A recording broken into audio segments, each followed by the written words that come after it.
अंधेरी स्याह रात में स्याह पत्थर पर स्याह चींटी के रेंगने को पहचानना जितना मुश्किल है, शिर्क खफी को पहचानना उतना ही मुश्किल है। अब सोच लीजिए कितना अवेयर रहना पड़ेगा हमको।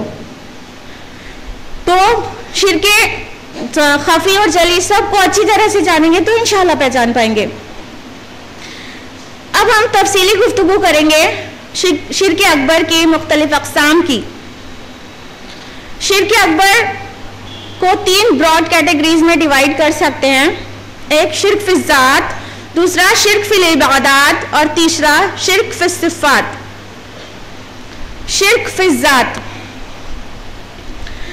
अल्लाह के अलावा किसी फरिश्ते को, किसी वली, किसी नबी या किसी जिंदा या फौतशुदा मखलूक को अल्लाह का बेटा या बेटी कहना, उसकी ज़ात का उस हिस्सा समझना, जुज़ समझना, या उसकी नूर से नूर समझना, या तस्लीस यानी ट्रिनिटी पर अकीदा रखना, शिर्क फिल ज़ात कहलाता है। अल्लाह की ज़ात का हिस्सा बना दिया, अल्लाह की ज़ात का पार्ट किसी को कह दिया, ये शिर्क फिल ज़ात है। अहले अरब अपने आप को दीन इब्राहिमी पर कहने के बावजूद फरिश्तों को अल्लाह की बेटियां कहते थे। ये बदतरीन शिर्क फिल ज़ात था उनके बीच। उसके अलावा ये जाहिर हुआ यहूद और नसारा के दरमियान। लिखा हुआ है कुरान मजीद में सूरह तौबा सूरह नंबर 9 आयत नंबर 30 में, वक़ालतिल यहूद, और यहूद ने कहा उज़ैर इब्नुल्लाह, उज़ैर अल्लाह का बेटा है। वक़ालतिन नसारा, और नसारा ने कहा अल मसीह इब्नुल्लाह, मसीह अलैहिस्सलाम अल्लाह का बेटा है। तो यहूद और नसारा ने अपने अपने नबी को अल्लाह का बेटा कह दिया। बदतरीन शिर्क फिल ज़ात। अल्लाह सुब्हानहू व तआला को बेटे की ज़रूरत नहीं है, औलाद की ज़रूरत इंसानों को है, अल्लाह को नहीं है। ये इंतहाई कबीह और बहुत बरहना शिर्क है। अल्लाह ताला बहुत नाराज है उससे जो शिर्क फिल ज़ात करता है। कुरान मजीद में लिखा हुआ है सूरह माइदा सूरह नंबर 5 आयत नंबर 72 में, लक़द कफ़र अल्लज़ीना क़ालू इन्नल्लाह वल मसीह इब्न मरियम, यकीनन उन लोगों ने कुफ्र किया जिन्होंने कहा मसीह इब्न मरियम वही अल्लाह है। वक़ाल अल मसीह, और मसीह अलैहिस्सलाम ने कहा या बनी इसराइल, ए बनी इसराइल, वअब्दुल्लाह, इबादत करो अल्लाह की, रब्बी व रब्बुकुम, जो मेरा रब और तुम्हारा रब है। ईसा अलैहिस्सलाम ने कभी नहीं कहा वो अल्लाह के बेटे हैं या वो खुदा हैं, या उन्होंने नहीं कहा वो कब 3 में से एक हैं। तस्लीस ट्रिनिटी पे उन्होंने कभी इनवाइट नहीं किया लोगों को। ट्रिनिटी पर अकीदा रखने वाला भी शिर्क फिल ज़ात कर रहा है। कुरान मजीद में लिखा हुआ है सूरह माइदा सूरह नंबर 5 आयत नंबर 73 में, लक़द कफ़र अल्लज़ीना क़ालू इन्नल्लाहा सालिसु सलासा, यकीनन कुफ्र किया उन लोगों ने जिन लोगों ने कहा कि खुदा 3 में का तीसरा है। वमा मिन इलाहुन इल्ला वाहिद, और कोई इलाह नहीं है सिवाय एक अकेले इलाह, अकेले माबूद के। तो ये यहूद और नसारा ये शिर्क फिल ज़ात में मुलव्वस थे।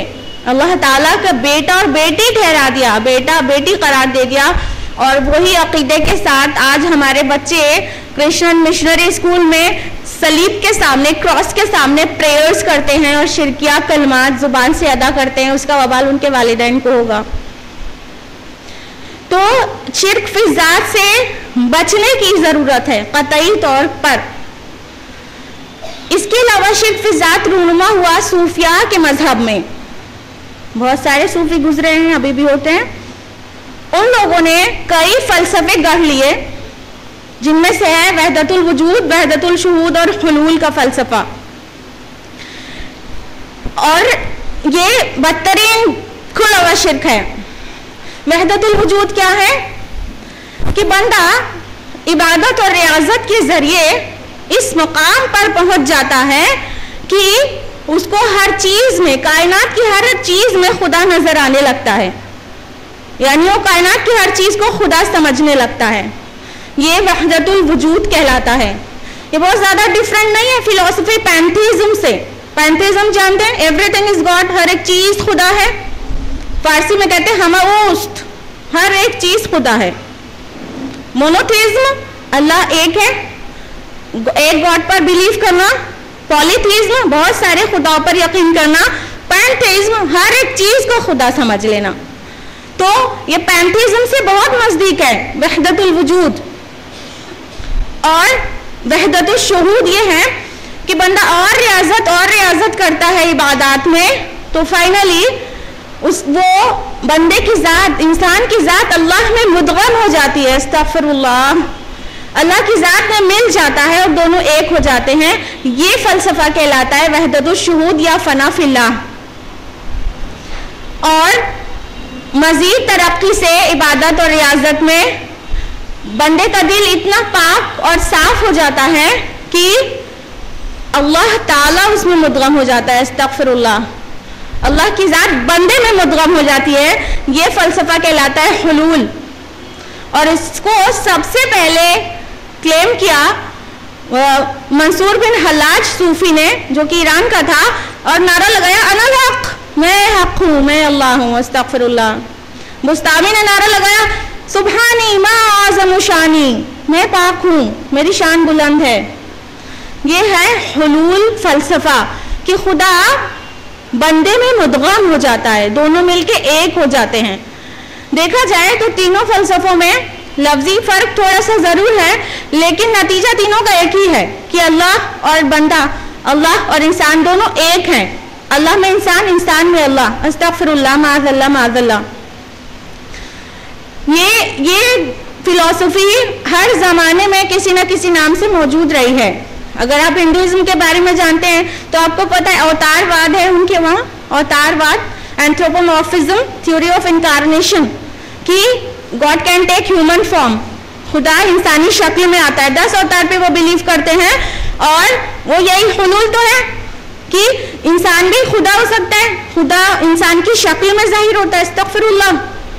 اور بدھزم کا جو بنیاد ہے اس میں مانا جاتا ہے نروان. اور جینزم میں بت پرستی کی بنیاد یہی ہے، وحدت الوجود اور حلول. تو اس طرح سے ہر دور میں اپنے الگ الگ نام کے ساتھ ظاہر ہوتا رہا ہے. اور یہ بدترین شرک فی الذات ہے. اور صوفیاء کے کلام میں ہم دیکھیں گے کہ ان کی شعر و شاعری میں اس قدر خدا کو اوتار بندے کے اندر اوتار بنا کے دکھایا جاتا ہے، رسول سے لے کے پیر مرشدوں تک. کچھ شعر ملاحظہ فرمائیں. خدا کہتے ہیں جس کو مصطفیٰ معلوم ہوتا ہے، جسے کہتے ہیں بندہ خود خدا معلوم ہوتا ہے. استغفر اللہ. وہی جو مستوی عرش تھا خدا ہو کر اتر پڑا مدینے میں مصطفیٰ ہو کر. استغفر اللہ، معاذ اللہ. پیر کامل صورت ذل الہ، یعنی دید پیر دید کبریا. معاذ اللہ. پیر مرشد کو بھی نہیں چھوڑا ہے، اپنا اللہ میاں نے ہند میں نام رکھ لیا خواجہ غریب نواز. استغفر اللہ. ملا دیا اللہ اور انسان کو. یہی حلول فلسفے نے ملا دیا دونوں کو. لیکن اگر اس بدترین گھٹیا فلسفی کو سچ مانا جائے تو انسان کس قدر بڑے کنفیوژن کا شکار ہوتا ہے. اگر انسان میں خدا ہے، خدا میں انسان ہے، دونوں مل کے ایک ہیں، تو پھر خالق کون ہے اور مخلوق کون؟ تو پھر ساجد کون ہے اور مسجود کون؟ زندگی دینے والا کون ہے، مرنے والا کون؟ موت دینے والا کون، لینے والا کون؟ حساب و کتاب کرنے والا کون، دینے والا کون؟ سزا اور جزا دینے والا کون، پانے والا کون؟ تو پوری کی پوری مقصد حیات اور آخرت ایک معمہ بن کے رہ جاتی ہے. تو اس طرح دین سے بالکل ہٹا دیا گیا اور یہ شیطان کا جال تھا. تو چاہے وہ یہود اور نصارہ شرک فی الذات کریں اور چاہے وہ صوفیاء کریں، شرک فی الذات ایسا گھنونا شرک ہے، ایسا برہنہ بدذات شرک ہے کہ اللہ تعالیٰ سب سے زیادہ اسی پہ غضبناک ہوا ہے. اگر کلام کی پہچان ہو تو پڑھیے سورہ مریم، سورہ نمبر 19 آیت نمبر 88 سے 92 تک لکھا ہوا ہے وَقَالُوا اتَّخَذَ الرَّحْمَنُ وَلَدًا، یہ کہتے ہیں رحمان نے بیٹا بنایا. لَقَدْ جِئْتُمْ شَيْئًا إِدًّا، انہوں نے بہت بھاری بات کہہ ڈالی، یہ بہت بڑی بات لے کر آئے. مطلب انہوں نے اللہ کو گالی دی. तकादु अस्समावातु यतफत्तरन मिन्हु, और आसमान इसके एहसास की वजह से फट पड़ने को है। वतनशक्कुल अर्द, और जमीन खुल पड़ने को है। वतखिरुल जिबालु हद्दा, और पहाड़ रेजा रेजा हो जाने को है। अन दाउ लिर्रहमानी वलदा, ये चले हैं रहमान के लिए बेटा बनाने।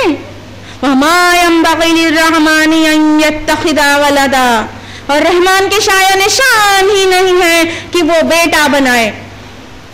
बेटे की जरूरत इंसान को है, वो बूढ़ा हो जाने वाला है, उसको बुढ़ापे में लाठी की जरूरत है। अल्लाह ताला तो अल हय अल कय्यूम है, अपनी जात से जिंदा, अपनी जात से कायम, उसे कोई भी जरूरत नहीं है किसी की, और वो बेनियाज है। अल्लाह को जरूरत नहीं है, उसके शायन शान ही नहीं है। और जब अल्लाह का बेटा कह दिया या अल्लाह में मुदगम कर दिया तो बिल्कुल खुला हुआ शिर्क हो गया, उसके मध्य मुकाबिल करार दे दिया ना। अल्लाह के मध्य मुकाबिल बेटा कहने का क्या मतलब है?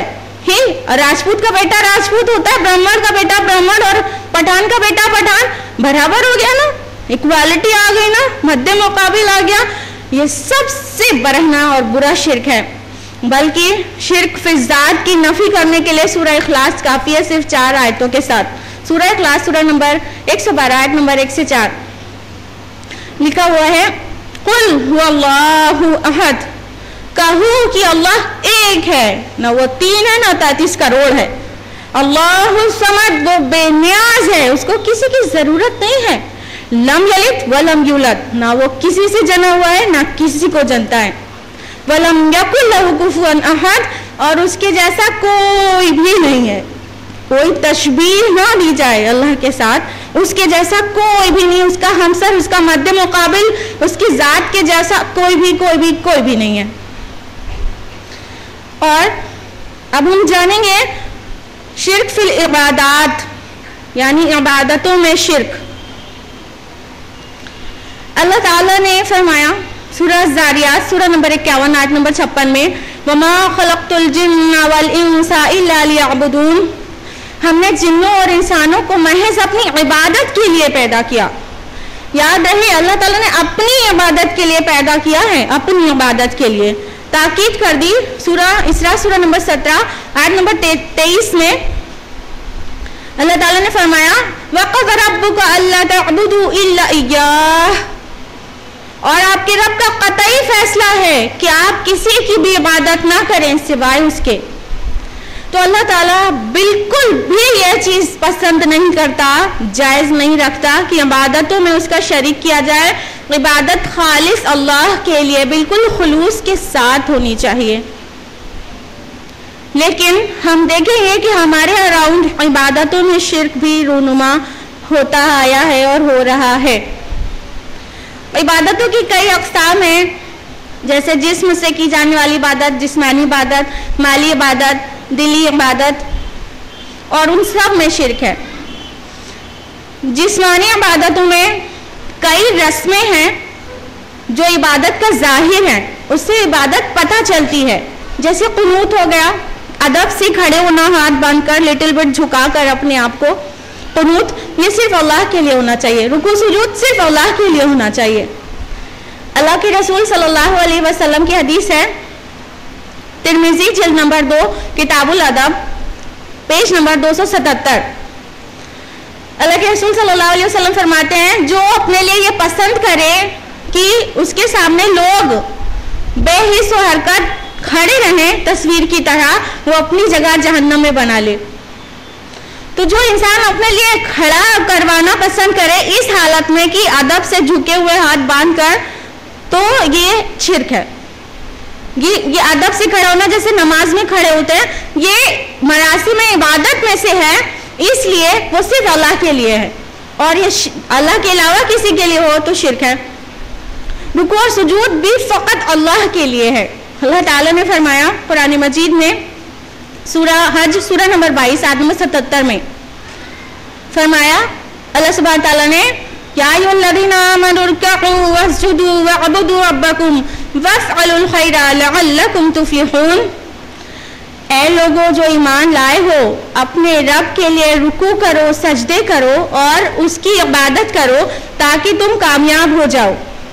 اللہ تعالیٰ چاہتا ہے ہمارے سارے رکوع، سارے سجود اور ساری عبادتیں اللہ کے لیے ہوں، تبھی ہم کامیاب ہوں گے. اللہ کے علاوہ کسی اور کے لیے رکوع کرنا، کسی اور کو سجدہ کرنا، چاہے زندہ ہو چاہے فوت شدہ، یہ کھلم کھلا شرک فی العبادت ہے. اللہ کے رسول صلی اللہ علیہ وسلم کی حدیث ہے، سنن ابو داؤد جلد نمبر 2 باب نمبر 118 حدیث نمبر 373. حضرت قیس بن سعد رضی اللہ عنہ اللہ کے رسول سے کہتے ہیں کہ یا رسول اللہ، میں حرا گیا تھا جو کہ یمن کا ایک شہر ہے، وہاں دیکھا کہ لوگ اپنے بادشاہ مرزبان کو سجدہ کرتے ہیں، اور آپ اس بات کے زیادہ مستحق ہیں کہ ہم آپ کو سجدہ کریں. تو رسول اللہ صلی اللہ علیہ وسلم نے پوچھا، اچھا بتاؤ تمہارا گزر میری قبر سے ہوگا تو کیا اس کو سجدہ کرو گے؟ حضرت قیس نے فرمایا نہیں یا رسول اللہ. تو اللہ کے رسول نے فرمایا تو پھر مجھے بھی سجدہ مت کرو. اگر میں اللہ کے علاوہ کسی اور کو سجدہ کرنے کا حکم دیتا تو ایک عورت سے کہتا وہ اپنے شوہر کو سجدہ کرے، بالفرض ہوتا تو، ادروائز سجدہ مکمل طور سے حرام ہے. سجدہ دو طرح کا ہو سکتا ہے، یا تو پرستش یعنی عبادت کے لیے ہو، یا تو تعظیمی سجدہ ہو. عبادت کے لیے سجدہ غیر اللہ کو، زندہ فوت شدہ وہ مکمل قطعی شرک ہے. عبادت کے لیے اللہ کے علاوہ کسی کو بھی سجدہ کرنا شرک ہے. اور دوسرا سجدہ تعظیمی ہوتا ہے. سجدہ تعظیمی بھی اب رسول اللہ صلی اللہ علیہ وسلم کی امت کے لیے مطلقاً حرام ہے. اگر عبادت کے لیے ہو تو شرک ہے، تعظیم کے لیے ہو تو بھی حرام ہے. آپ نے سنا نہیں یہ حدیث؟ میری بات مت مانیے گا، اللہ کے رسول کی بات مانیے گا. اللہ کے رسول نے فرمایا کہ اگر کسی بھی تم مجھے سجدہ مت کرو، میری قبر پر بھی نہیں کرنا، میرے سامنے بھی نہیں کرو، کیونکہ اگر میں حکم دیتا تو کس کو دیتا لیکن دیا نہیں گیا. سجدہ تعظیمی رسول اللہ صلی اللہ علیہ وسلم کی امت کے لیے بالکل بالکل حرام ہے، گناہ کبیرہ ہے. آپ صلی اللہ علیہ وسلم سے پہلے کچھ امتوں کے لیے جائز ہوا کرتا تھا، اس سے پہلے تک یہ ثبوت ملتے ہیں قرآن سے کہ سجدہ تعظیمی جائز تھا، لیکن اللہ کے رسول نے اس کو بھی حرام قرار دے دیا. اب سجدہ تعظیمی نہیں ہو سکتا ہے. مگر افسوس صد افسوس کہ اپنی آنکھوں سے دیکھا ہوا حال ہے کہ زندہ پیر صاحب کے قدموں پہ سجدہ ہوتا ہے، کمپلیٹ پوسچر میں، جیسے نماز کے اندر سجدہ ہوتا ہے اس پوسچر میں سجدہ کیا جا رہا ہے پیر صاحب کے قدموں پہ. اور کتنے ہی بزرگان دین کی مزاروں پر، قبروں پر سجدہ ہو رہا ہے، جبکہ اللہ کے رسول نے کو دونوں ہی چیز کو مطلقاً حرام قرار دیا ہے. قبروں میں سجدہ ریزی کی حرمت پتہ چلتی ہے کئی احادیث سے. مثال کے طور پر صحیح مسلم جلد نمبر 2 کتاب المساجد صفحہ نمبر 104 105. حضرت جندب بن عبداللہ رضی اللہ عنہ سے روایت ہے کہ وہ کہتے ہیں کہ رسول اللہ صلی اللہ علیہ وسلم نے اپنی وفات کے 5 دن پہلے ہمیں تاکید کی، لوگوں میری بات غور سے سنو. جس طرح اللہ کے رسول نے کہا غور سے سنو، اسی طرح غور سے سنیے گا. لوگوں میری بات غور سے سنو، تم سے پہلے کی امتوں نے اپنے نبیوں اور ولیوں کی قبروں کو سجدہ گاہیں بنا لیا. دیکھو تم قبروں پر سجدہ گاہیں نہ بنانا، میں تمہیں اس سے منع کرتا ہوں. میری بات نہ مانیے گا، اللہ کے رسول کی ضرور مانیے گا. اللہ کے رسول نے کہا، اور وہ بھی آپ صلی اللہ علیہ وسلم کی وصال سے 5 دن پہلے کہا، مطلب کہ وصیت کی شکل میں کچھ کہا جا رہا ہے کہ پہلے کے لوگ اس طرح سے اپنے دین توحید سے نکل گئے کہ انہوں نے نبیوں اور ولیوں کی قبروں کو سجدہ گاہیں بنا لی. تم ایسا نہیں کرنا، وہ سجدہ گاہ یعنی مسجد قبروں پر نہیں بنانا. اس کے بعد بھی ہم کو ہمت ہے کہ ہم فلاں مزار پہ جا کے سجدہ کر لیں. اللہ کے رسول نے حرام قرار دیا نا. اگر عبادت کے لیے ہم بار بار ریپیٹ کر رہے ہیں، اگر عبادت کے لیے ہے تو کھلم کھلا شرک ہے، شرک جلی ہے. اور اگر تعظیم کے لیے بھی ہے تو مطلقاً حرام ہے. اللہ کے علاوہ سجدہ تعظیمی کی بھی اجازت نہیں، صرف اللہ کے آگے یہ پیشانی جھکنا چاہیے. رب نے بنائی ہے، بس رب کے آگے ہی جھکے گی. تو سجدہ اور رکوع یہ بالکل بالکل بالکل حرام ہے. مناسک عبادت میں سے اعتکاف بھی ہے. اور طواف بھی ہے. طواف یہ ہے کہ کسی جگہ کا چکر لگانا